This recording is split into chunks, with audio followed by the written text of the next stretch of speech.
Kisah sejarah Ken Arok dan kutukan Empu Gandring.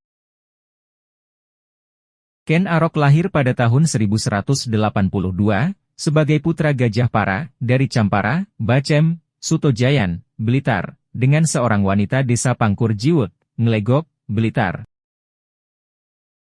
Tak lama setelah dilahirkan, Ken Arok dibuang ibunya di sebuah pekuburan. Kemudian, ia ditemukan dan dibawa pulang oleh pencuri ulung. Dari ayah angkatnya ini, Ken Arok belajar tentang segala siasat, taktik perjudian, pencurian, dan perampokan. Setelah dewasa, ia dikenal sebagai perampok yang sangat ditakuti di wilayah Tumapel. Suatu saat, Ken Arok berkenalan dengan seorang Brahmana yang bernama Loh Gawe yang menasihati agar meninggalkan dunia hitam. Dengan dorongan Loh Gawe, Ken Arok berhenti menjadi perampok dan menjadi prajurit Tumapel. Setelah mengabdi menjadi prajurit, Ken Arok mulai terkesima kepada istri Tunggul Ametung, Aku Tumapel, yang bernama Ken Dedes. Pada suatu hari, Ken Dedes pulang ke Panawijen untuk menjenguk ayahnya. Saat Ken Dedes turun dari kereta kerajaan, angin bertiup kencang dan menyingkap bagian bawah kainnya. Ken Arok yang bertugas mengawal kereta Ken Dedes sempat melihat sekilas betis istri Tunggul Ametung tersebut. Di mata Ken Arok, betis Ken Dedes memancarkan sinar menyilaukan. Peristiwa itu tidak dapat hilang dari ingatan Ken Arok. Lalu, Ken Arok menanyakan peristiwa tersebut pada Empu Purwa. Sang empu menjelaskan bahwa Ken Dedes ditakdirkan sebagai wanita yang akan menurunkan raja-raja di Pulau Jawa. Kemudian, Ken Arok memesan sebuah keris kepada Empu Gandring, empu di Tumapel.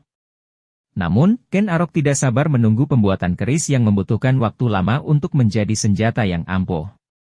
Ia marah lalu merebut keris yang belum selesai dan menikam tubuh pembuatnya. Menjelang ajal, Empu Gandring mengutuk bahwa Ken Arok akan mati di ujung keris dan keris akan meminta korban 7 nyawa. Ken Arok meminjamkan keris tersebut pada temannya yang senang pamer, yaitu Kebo Ijo. Kebo Ijo memamerkan keris itu pada teman-teman prajuritnya bahwa keris tersebut adalah miliknya. Suatu saat, Ken Arok mencuri keris dari Kebo Ijo lalu menggunakan untuk membunuh Tunggul Ametung. Dengan sendirinya, tuduhan jatuh pada Kebo Ijo.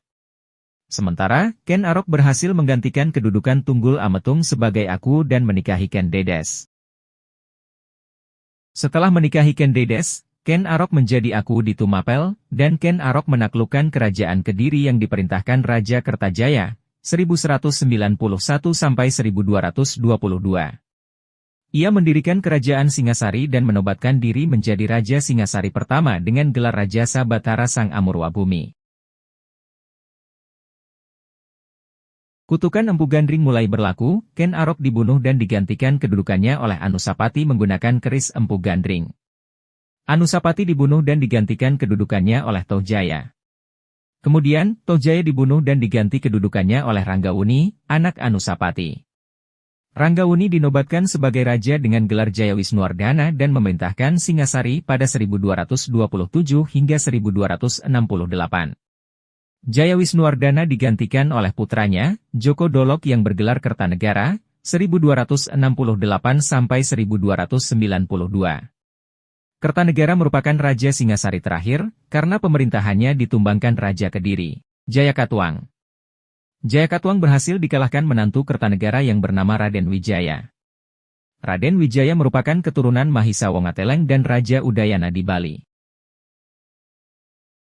Demikian itu adalah sejarah singkat, Ken Arok dan kutukan Empu Gandring. Semoga bermanfaat.